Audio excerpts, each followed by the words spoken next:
حضور فرماتے ہیں کہ میں ہر روز دن میں 100 مرتبہ اللہ کے حضور استغفار کرتا ہوں اور اللہ کے حضور توبہ کرتا ہوں۔ تاہم یہ اب گناہ تو تھے نا، گناہ تو اس سے بلندی درجات ہوتی، یعنی جو جتنی زیادہ استغفار اللہ کے حضور کرے، جتنی زیادہ معافی مانگے، اللہ اسے اتنا زیادہ بلند کرتا ہے، اتنا بلند کرتا ہے۔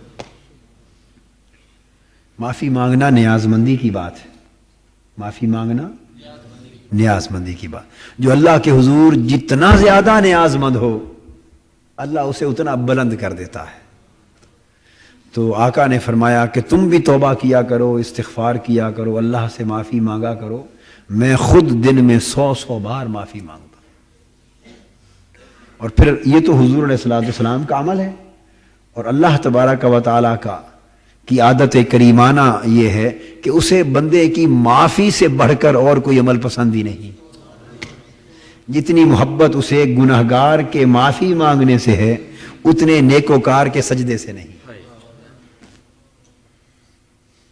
اتنی محبت اور اس کی رحمت کو اتنا مزہ نیکوکاروں کے سجدوں میں نہیں آتا جتنا گناہگار کے آنسوؤں میں آتا ہے اور گناہگار کی معافی مانگنے میں آتا ہے۔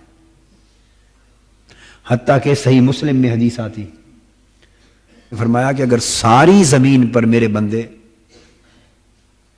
اس طرح نیک ہو جائیں کہ سب عبادت گزار بن جائیں، نیکوکار بن جائیں، اور زمین پر کوئی ایک شخص بھی گناہ کرنے والا باقی نہ بچے، ایک بھی گناہ کرنے والا باقی نہ بچے، اور سارے کے سارے لوگ میری عبادت اور بندگی میں مشغول ہو جائیں، تو حدیث پاک میں اللہ پاک فرماتے ہیں کہ میں پھر اس قوم کو مٹا دوں، ختم کر دوں، اور اس کی جگہ ایک ایسی قوم لے آؤں جن میں نیکیاں کرنے والے بھی ہوں اور گناہگار بھی ہوں، اور وہ گناہگار غلطی کر بیٹھیں، گناہ کر بیٹھیں، اور گناہ کر کے روتے ہوئے میری بارگاہ میں معافی کے لیے آ جائیں، اس لیے کہ میری رحمت کو جو مزہ اس وقت گناہگار کے معافی مانگنے میں آتا ہے، وہ نیکوکاروں کی طاعت میں نہیں آتا۔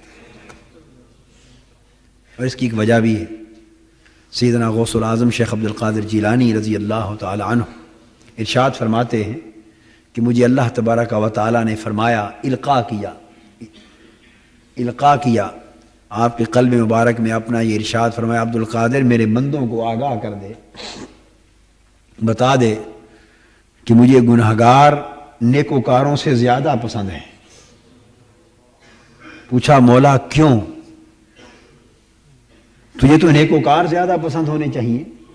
فرمایا وہ بات درست ہے، میں اس حوالے سے کہہ رہا ہوں کہ نیکوکاروں کا دھیان ہر وقت جنت کی طرف لگا رہتا ہے، اور گناہگاروں کا دھیان جنت والے کی طرف لگا رہتا ہے۔ نیکوکار حوروں کو تکتے رہتے ہیں، قصوروں کو تکتے رہتے ہیں، جنت اور جنت کے باغات کو تکتے رہتے ہیں، اعمال پر بھروسہ ہو جاتا ہے نا کہ نیک عمل کیے ہیں جنت ملے گی۔ گناہگار غریب جنت کی توقع ہی نہیں کر سکتا، اس کے پلے تو ہیں ہی گناہ، وہ تو کہتا ہے میں تو گناہگار ہوں، مجھے جنت کہاں سے ملے گی۔ تو نیکوکار جنت کو تکتے ہیں، گناہگار میرے مکھڑے کو تکتے ہیں، میری رحمت کو تکتے ہیں کہ مولا تو کرم کر دے گا تو بات بن جائے۔ اس وجہ سے مجھے وہ پسند ہیں، یعنی وہ گناہگار جو اللہ سے معافی مانگنے والے، وہ گناہگار جو اللہ سے معافی مانگنے والے۔ تو اللہ پاک کو معافی سے بڑی محبت ہے۔